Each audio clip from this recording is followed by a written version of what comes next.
Bonjour à toutes et à tous et bienvenue pour ce nouveau Duplex Bourse du 14 mai 2013. On retrouve sans plus tarder Romain Daubry pour nous donner la tension des marchés aujourd'hui. Bonjour Romain. Bonjour Baptiste. Alors le CAC 40 a ouvert en faible hausse ce matin. Il est toujours aidé par les marchés asiatiques et par encore le record de l'indice S&P 500 aux États-Unis. On attendait aujourd'hui à 11 heures l'indice de confiance en Allemagne. Alors, quelle est la situation à la mi-séance ? Eh bien, en fait, la hausse a été assez momentanée puisque le marché est repassé dans le rouge, le CAC 40, assez rapidement ce matin. On perd 0,20% environ maintenant, aux alentours de 3 920-25 points, suite notamment effectivement à un chiffre de la confiance des affaires en Allemagne, le ZIU qui est tombé inférieur aux attentes. Voilà, ça a entraîné un peu le marché notamment. Léger record hier à Wall Street semble plutôt indiquer un plafonnement, puisque ça se fait un peu sans volume là-bas. On attend surtout pour nous la série des PIB qui aura lieu demain en zone euro. Ça sera important. Sinon, on peut noter qu'il y a un petit regain de tension sur les taux italiens qui sont remontés un peu. Et puis, ce qui entraîne probablement un peu le marché européen d'une façon générale, c'est la baisse de 2,3% du Portugal en ce moment. Donc, Aussi, ce matin. on peut s'attendre justement à une journée stable, une journée d'attente. Probablement une journée d'attente, pas énormément de statistiques et de chiffres importants aujourd'hui. Ça se jouera plutôt dans les 24-48 heures maintenant. Dans cette attente, justement, quels sont les supports et résistances à surveiller aujourd'hui ? Alors, on restera positif au-dessus de 3915 points. C'est le cas pour l'instant, puisque comme on le disait, 3920-25 points, on tient bien au-dessus. Si la tendance revenait positive, on pourrait aller voir 3980 points, puis 4020. Et à contrario, si on cassait 915, on pourrait rapidement rallier 3890 points et puis derrière 855, 835 points, qui seraient des seuils de consolidation assez rapides dans un premier temps. Du côté des valeurs, c'est pas très bon pour GDF Suez puisque le groupe Bruxelles-Lambert, l'une des holdings du milliardaire belge Albert Frère, a lancé la cession d'une partie des actions qu'il détenait donc dans le groupe GDF Suez pour un montant d'1 milliard d'euros. C'est quand même une mauvaise information pour le titre. Alors oui, effectivement, le titre est du coup bien pénalisé, vous avez raison de le dire. Il perd environ 3,5% aux alentours de 16 euros. Ça représente effectivement 1 milliard d'euros, soit 2,7% du capital. Alors, si on veut le voir d'un autre point de vue, eh bien, groupe Bruxelles-Lambert, c'était le deuxième actionnaire de GDF Suez. Ça reste un actionnaire important malgré tout, malgré cette cession. Il est le deuxième derrière l'État français, qui représente 38,6%. Il y a quand même une marge. Il y a quand même une marge. Voilà. Et alors, ceci dit, il faut rappeler que le groupe, GDF Suez, qui est né depuis 2008, a quand même perdu 60% de sa valeur sur 5 ans, même s'il a repris 12% depuis ses plus bas en février dernier.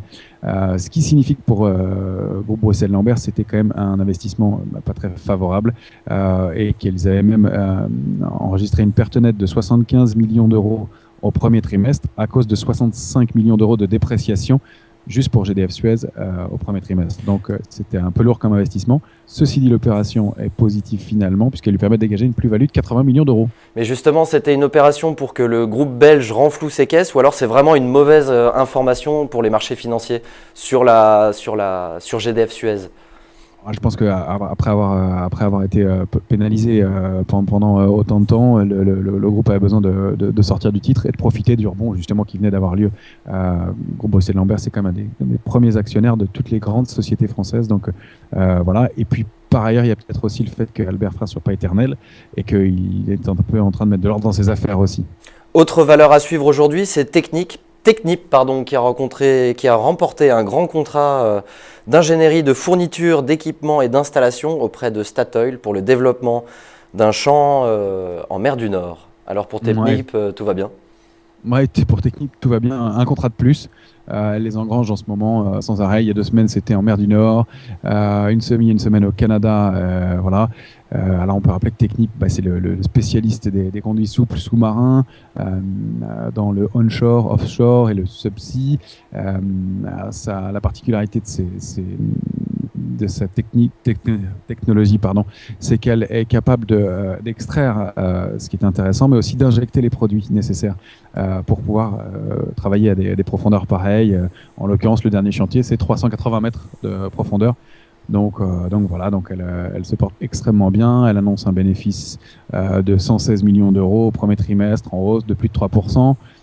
Et puis elle a un carnet de commandes de 2,9 milliards d'euros depuis le début de l'année. Voilà, Chevreux d'ailleurs a un objectif de 107 euros sur le titre. Voilà, elle se porte très bien. Des bonnes prévisions. Donc on finit avec Wall Street qui hier clôturait un peu sans direction malgré, comme on l'a dit en début de duplex, la bonne performance du S&P 500. Alors aujourd'hui, à quoi on peut s'attendre ?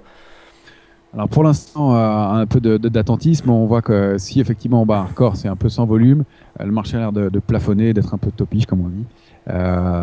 Ceci dit, il y a eu aussi l'article du Wall Street Journal hier qui commençait à évoquer le nécessaire ralentissement des injections de capitaux de la Fed. Il faut rappeler quand même que la Fed injecte 85 milliards de dollars par mois de liquidités et que même si la croissance est modérée, le pays se porte mieux. Donc il va falloir penser à cette diminution des injections de capitaux. Donc le marché se calme probablement un peu à cause de ça. On arrive à la fin de la saison des résultats aussi, puisque on attend 90% des sociétés du S&P ont annoncé leurs résultats. Alors, il reste quand même Walmart pour la grande distribution, ce qui n'est pas neutre comme secteur. On a aussi Cisco qui devra publier demain soir. Voilà. Alors, ce qui est un peu à surveiller, c'est que même si pour les sociétés qui ont déjà publié, 67,9% d'entre elles annoncent des bénéfices supérieurs aux attentes, elles ne sont que 46,9% à annoncer des chiffres d'affaires supérieurs aux attentes. Donc, attention quand même à la croissance modérée et au ralentissement. Voilà ce qu'on peut dire. Sinon, on attendra jeudi les permis de construire et les mises en chantier. Aux États-Unis, c'est les statistiques importantes pour la fin de la semaine. Très bien. Merci beaucoup Romain Daubry pour toutes ces explications. C'est la fin de ce Duplex Bourse. On se retrouve demain pour un nouveau Duplex Bourse avec nos experts de Bourse Direct. À demain et bon trade. Merci beaucoup.